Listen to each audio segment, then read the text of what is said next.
My name is Nellie, and until recently, I thought I had a pretty good handle on my life.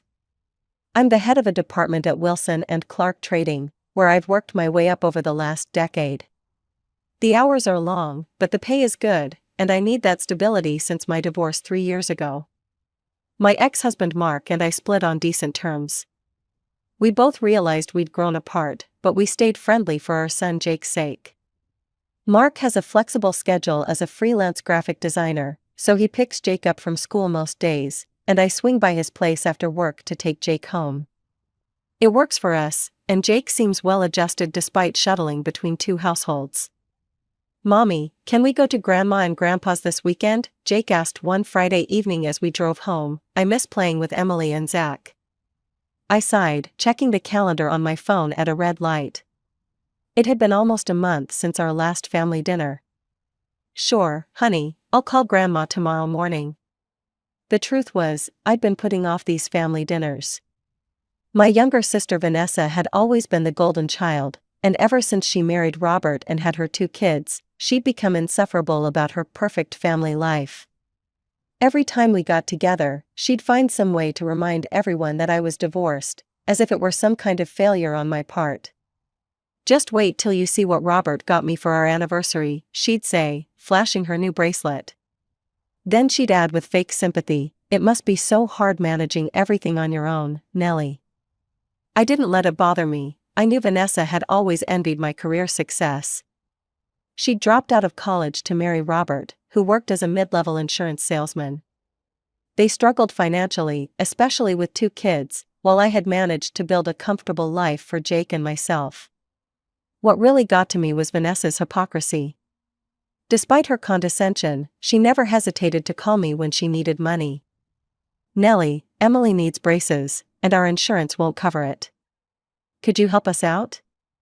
Just until Robert gets his commission next month." "Nellie, our car broke down, and we need to replace the transmission. Could you lend us $3,000? We'll pay you back by summer." She never paid back a cent, and I never asked. It was easier that way. My parents weren't much better. 3 years ago, Dad lost his job when his company downsized, and Mom had already retired from teaching due to her arthritis. They called me in tears, afraid they'd lose their house. Dad never found another job at his age, and what started as a one-time bailout turned into a monthly commitment. Every month for the past 3 years, I've sent them $1,500 to cover their utilities and other bills. I didn't mind, they were my parents, after all, but it stretched my budget thin. Saturday morning came, and I called Mom to let her know we'd be coming for dinner the next day. "Oh, that's wonderful," Mom sounded genuinely pleased. "Vanessa and her family will be here too. I'm making pot roast." Jake was excited all weekend. "I can't wait to show Zach my new Minecraft world," he said as we drove to my parents' modest suburban home Sunday afternoon. When we arrived, Vanessa's car was already in the driveway. Jake ran ahead while I grabbed the apple pie I brought from the bakery. I never had time to bake from scratch like my mom and sister. Inside, Jake immediately disappeared upstairs with his cousins, their laughter echoing down the stairs. I found Mom in the kitchen and gave her a quick hug. As I arranged silverware, I overheard Vanessa and Robert talking to my father in the living room. Their voices were animated, excited. "It's a sure thing, Dad," Robert was saying, "we've done the research. This food truck concept is going to take off in our area. No one else is doing authentic Filipino fusion cuisine.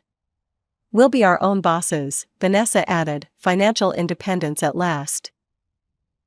I bit my lip to keep from laughing. Neither of them had ever run a business, and Robert couldn't even cook. Last Christmas, he burned the mac and cheese. But I kept my thoughts to myself and finished setting the table. When Mom called everyone to dinner, we all gathered around the table. Jake sat between his cousins, all 3 kids giggling about something on Zach's tablet.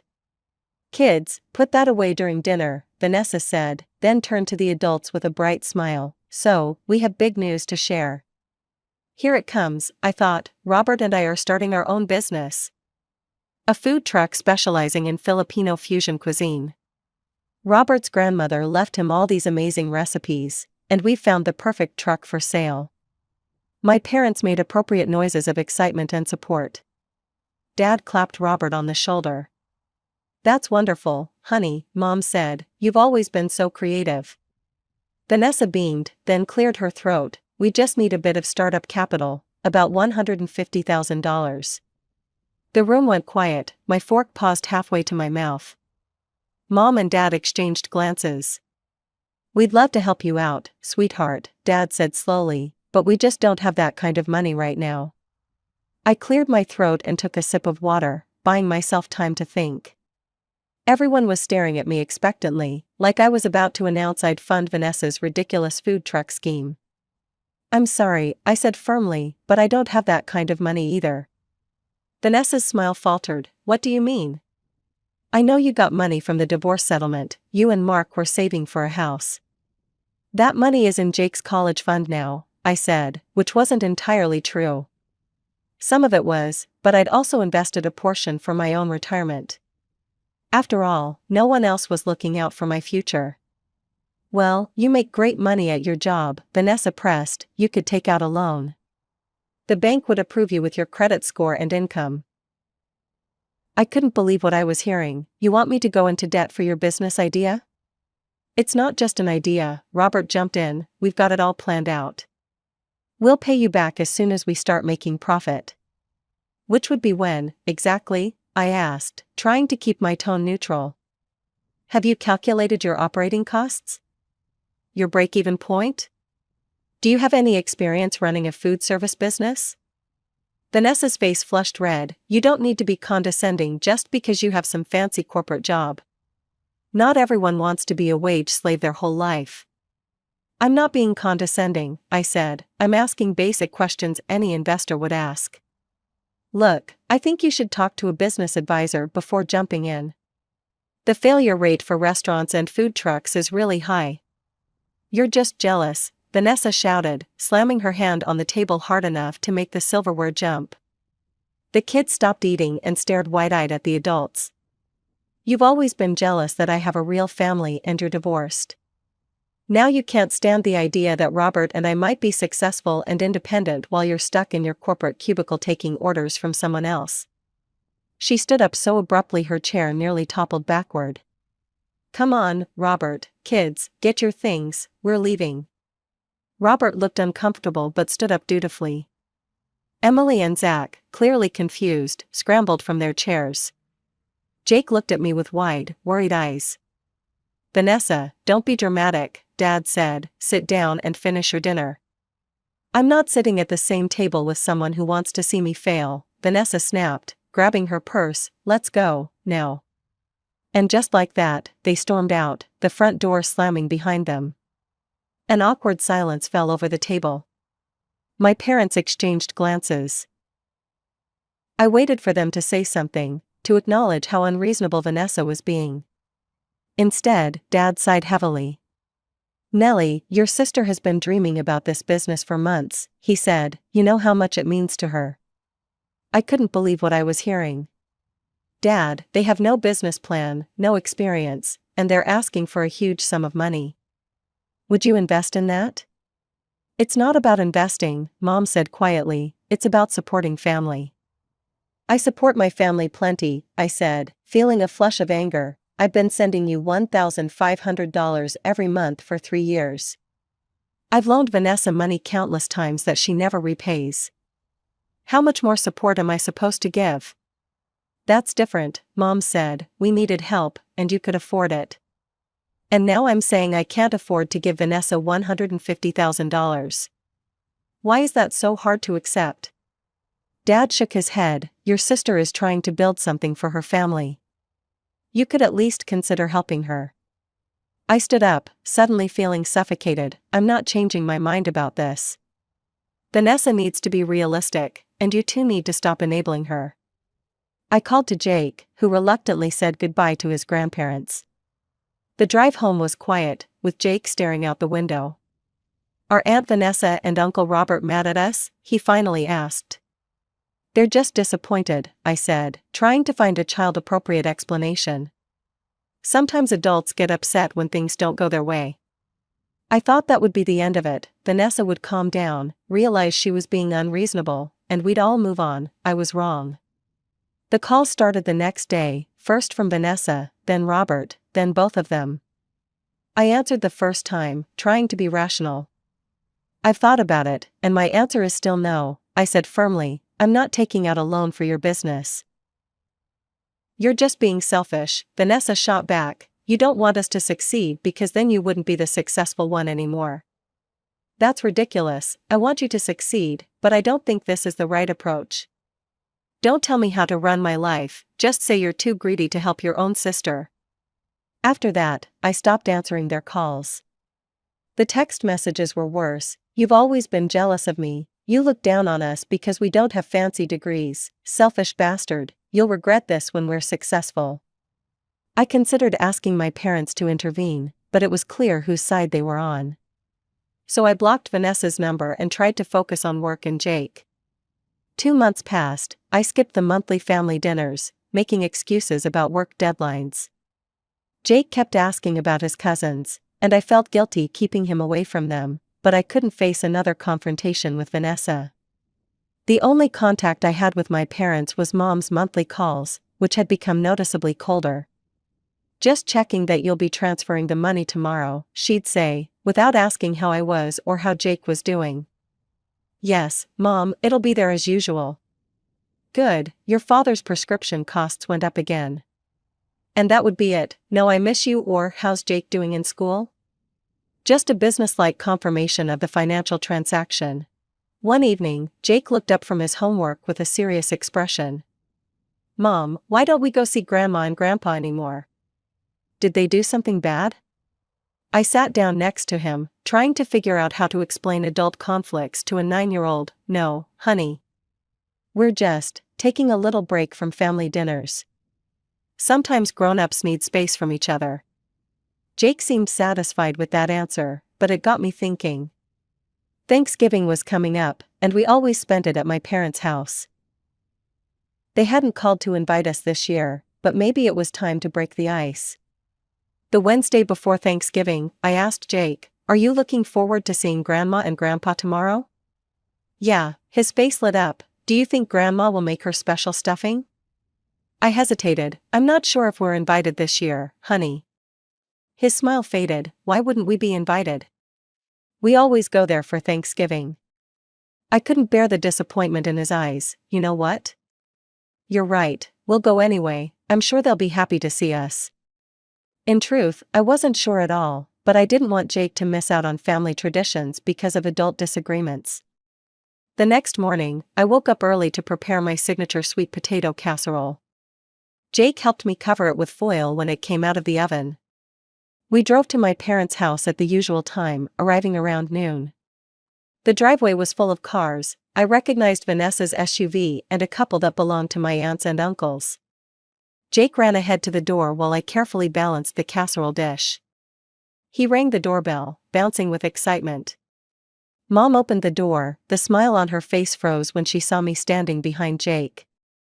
"Nellie," she said, sounding surprised and not particularly pleased, "we weren't expecting you." "It's Thanksgiving," I said simply. "We always come for Thanksgiving." She hesitated, glancing back inside the house. I could hear voices and laughter coming from the living room. "Well, come in then," she finally said, stepping aside. "Jake, your cousins are in the basement playing video games." Jake immediately darted off toward the basement stairs. I followed Mom into the house, still carrying my casserole. The familiar smells of turkey and stuffing filled the air, but the atmosphere felt tense. When I walked into the dining room, I saw Vanessa helping set the table. She looked up and her expression hardened instantly. "What is she doing here?" she demanded, glaring at Mom. I stepped forward. "I brought sweet potato casserole," I said, holding out the dish as a peace offering. Vanessa marched over, snatched the dish from my hands, and to my shock, walked straight to the kitchen garbage can and dumped the entire casserole into it. "We don't need anything from you," she spat. "You're not welcome here, get out." "Vanessa," Mom gasped, but she made no move to stop her. "What's going on?" Dad appeared in the doorway, looking confused. Nellie showed up uninvited, Vanessa said, after she refused to help us. After she's been ignoring everyone for months, she thinks she can just waltz in here like nothing happened? I started. You thought wrong, Vanessa cut me off. You don't get to pick and choose when to be part of this family. You made your choice when you refused to support us. She stormed past me toward the basement. I followed her, concerned about what she might say to the children. When we reached the basement, Jake was sitting on the floor with Emily and Zach, all three of them focused on a video game. Emily, Zach, come here right now, Vanessa commanded. The children looked up, confused. She grabbed both her children by their arms and pulled them away from Jake. You are not to play with him, she said loudly, pointing at Jake. His mother is a bad person who doesn't care about family, and he'll probably turn out just like her. Jake's face crumpled. Mom, he called out to me, tears welling in his eyes. I was frozen in shock. How could Vanessa say such a thing in front of a child? Before I could respond, Dad appeared on the stairs. Nellie, I think it would be best if you and Jake left, he said, his voice firm. I turned to him in disbelief. Dad, you can't be serious. Vanessa just said horrible things to Jake. He's 9 years old. This is our house, Dad said, and frankly, you've caused enough problems. If you had just helped your sister like we asked, none of this would be happening. I looked around for support, but Mom stood silently at the top of the stairs, avoiding my gaze. My aunts and uncles were nowhere to be seen, probably still in the living room, pretending not to hear the commotion. Fine, I said, my voice shaking with anger and hurt. Come on, Jake, we're going. I took his hand and led him up the stairs. He was crying silently, big tears rolling down his cheeks. As we passed Mom, I paused. I can't believe you're letting this happen, I said quietly, your own grandson. She finally met my eyes. You brought this on yourself, Nellie. Family supports family. We left without another word. In the car, Jake was inconsolable. I started the car, but I had no idea where to go. The thought of going home to an empty house on Thanksgiving was too depressing. Then I had an idea. Hey, how would you feel about going to Grandma and Grandpa Miller's house instead? I bet they'd be happy to see us. I called Mark, my ex-husband, and explained what had happened. That's awful, he said, of course you should come over. Mom always makes too much food anyway, and they love seeing Jake. When we arrived at the Miller's house, they welcomed us with genuine warmth. Mark's mom hugged me tight. You poor thing, she said, family conflicts are the worst, especially on holidays. Over dinner, I told them the whole story, about Vanessa's business idea, the money demands, and how my parents had essentially chosen her over me. I always thought your parents favored Vanessa too much, Mark's mom said carefully. Even back when we first met you in college. I never wanted to see it, I admitted, but I can't deny it anymore. Despite everything, we ended up having a pleasant evening. Jake cheered up playing board games with his dad and grandfather, and for a few hours, I felt like I was part of a real family again, one that actually cared about me as a person, not just a source of money. As Jake and I drove home that night, I made a decision. When we got back to our apartment, I logged into my banking app and canceled the recurring $1,500 payment to my parents. For the first time in years, I fell asleep without worrying about stretching my budget to support everyone else. 2 weeks passed without a word from my family. No calls, no texts, not even from my mother, who'd been so insistent on checking when her monthly money would arrive. I threw myself into work and focused on making the upcoming Christmas holiday special for Jake to make up for the Thanksgiving disaster. One evening, my phone rang with my mother's number. I almost didn't answer, but curiosity got the better of me. Nellie, it's Mo, her voice sounded strained. There must be some mistake with the bank, we didn't receive your monthly transfer. No, how are you? No, I'm sorry about Thanksgiving, just straight to the money. Something inside me hardened. There's no mistake, I replied evenly, I canceled it. Silence on the other end. Then, what do you mean, you canceled it? You can't do that, we're counting on that money for our bills. I can and I did. After what happened at Thanksgiving, I don't think I owe you anything. Nellie, that was just a misunderstanding. Your sister was upset, and things got out of hand. A misunderstanding? I couldn't believe what I was hearing. You and Dad kicked out your grandson on Thanksgiving. Vanessa told her kids not to play with Jake because he's bad. And none of you did anything to stop it. We were upset. People say things they don't mean when they're upset. Well, I meant what I said. I'm done sending you money. Mom's tone changed instantly. You have no right to do this to us. After everything we've done for you. We raised you, put you through college. And I've been paying you back for 3 years, $1,500 every month. That's $54,000. Mom, I think we're square. This isn't about keeping score. We're your parents, you're obligated to help us. Funny, I didn't feel like your daughter when you chose Vanessa over me and Jake. You're supposed to be Jake's grandparents, but you let Vanessa treat him terribly. You're just being vindictive because we took your sister's side about the business loan. This is petty, Nellie. Think whatever you want. I'm done. I hung up. The calls started pouring in after that, from Dad, from Vanessa, even from aunts and uncles I rarely spoke to. I refused to answer. When the calls didn't work, they started showing up at my workplace. I was in a meeting when my assistant poked her head in. Sorry to interrupt, but your parents are in reception. They're insisting on seeing you. I excused myself from the meeting. In the reception area, Mom and Dad looked disheveled and desperate. This is inappropriate, I said quietly. I'm at work. You won't answer our calls, Dad said. What choice did we have? I've said everything I have to say. Please leave before I have to call security. Mom burst into tears, a performance that had worked on me countless times before. How can you be so cruel? We might lose our house. I've supported you for 3 years. I have my own family to think about now. Find another solution. Fine, Dad said, his face red with anger, but don't think you can come crawling back to us when you need something. I almost laughed. When have I ever been the one crawling to you for help? It's always been the other way around. I signaled to the security guard, please escort them out. As they were led away, Mom called back, your sister was right about you all along. That night, I received a text from Vanessa, you vengeful, selfish bastard, Mom and Dad might lose their house because of you. I hope you're happy, Miss High and Mighty Corporate Drone. I blocked her number, then went through and blocked my parents and extended family on every platform. It was surprisingly liberating.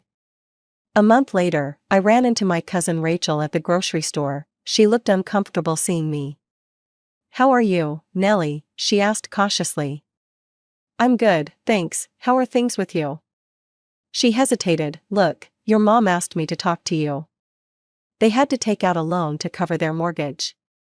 They say you abandoned them because you're bitter about your divorce and jealous of Vanessa's happy marriage. I shook my head. Is that what they're telling everyone? Pretty much, and Vanessa's been trying to borrow money from everyone for this food truck business. She came to my husband for a loan, can you believe it? As if we have $150,000 just lying around. Did she tell you I refused to give her the money because I'm jealous? Rachel snorted, something like that. Nobody's buying it, though. We all remember how Vanessa has always been about money. Remember my wedding when she tried to talk me out of the open bar because it was wasteful? We both laughed, and it felt good to know not everyone in the family had turned against me. How's Jake doing with all this? Rachel asked. He misses his cousins, but he's resilient. We spent Christmas with my ex-husband's family, and they've been wonderful. I'm glad. Listen, Emily and Zach's birthday party is next month. I'll be there with my kids. Maybe Jake would like to come? I could pick him up and bring him home so you don't have to see Vanessa. I considered it. That's sweet of you, but I don't want to put Jake in the middle of adult conflicts. Let's arrange a playdate with your kids instead. As I finished my grocery shopping, I realized I felt lighter than I had in years. The monthly drain on my finances was gone, and with it, the emotional drain of trying to please people who would never be satisfied. That evening, Jake looked up from his homework. Mom, are we ever going to see Grandma and Grandpa again? I sat down beside him. I don't know, buddy. Right now, Mommy and Grandpa need some time apart. Because they were mean to us at Thanksgiving? Partly, but also because sometimes adults disagree about important things. He thought about this, like when me and Zach disagreed about which Pokemon is best, and we didn't talk for a whole day? I smiled, something like that, but more serious. But no matter what happens with Grandma and Grandpa, you'll always have me, and Dad, and Grandpa Miller who love you very much. He seemed satisfied with that answer and went back to his homework.